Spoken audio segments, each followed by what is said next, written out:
Dangerous thunderstorms have brought substantial rain to southeast Queensland. Flash flooding engulfed cars in the Bayside Brisbane suburb of Alexandra Hills, where 118 millimetres fell in 1 hour. Reporter Michael Rennie joins us now from Brisbane. Hi there, Michael. What were some of the areas that have been hardest hit? Hi, Ros. Well, it was really around that area, the southeast of Brisbane, that really got hit hard when those thunderstorms rolled in yesterday afternoon. It caught a lot of people off guard, really, because we were expecting some rain, but we didn't quite expect what actually eventuated. 190 millimetres of rain fell around that Redlands area, and that got a lot of people who were driving home stuck in a bit of trouble.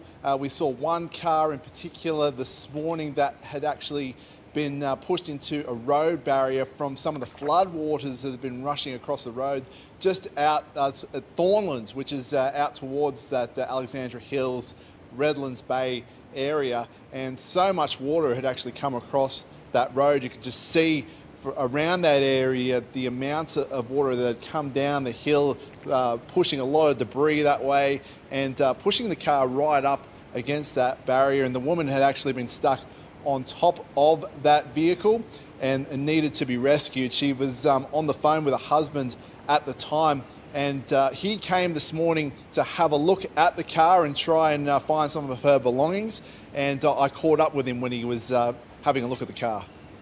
Yeah, she said it didn't look too bad, and then literally the wheels got taken from underneath it, and because of the force of the water coming through, and just took her to one side, spun the car around. You feel like you must feel like she's pretty lucky in the end. It could have been worse. I do. When it was pitch black, pouring down with rain, and she's screaming on top of the roof, I felt a bit helpless, really. Michael, our emergency services disappointed that people aren't getting the message on driving through floodwater. Yeah, that's right, Ros, and we hear it every single year. Don't drive through floodwaters because it's very unpredictable.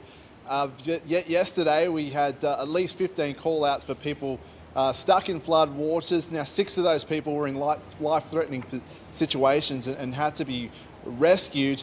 And it's just the same message every single year we get, but it seems to happen that people still think that they can get through those flood waters, but it can change so very, very quickly.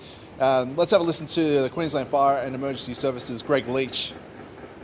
When you drive into floodwaters, not only do you put your own life at risk, you also put at risk the lives of the swiftwater rescue firefighters who have to come and rescue you. And we urge people, please don't drive through floodwaters. It's extremely dangerous and it comes at great risk to yourselves. So please, if it's flooded, forget it. Back it up and find an alternate route. So there was some predictions, more rain on the way. That has slightly eased so far today, about a 50% chance of a shower or two and thunderstorms today. Ros, and I think people will be definitely watching the radar very closely to see if they develop a little bit later on this afternoon. OK, Michael, thank you.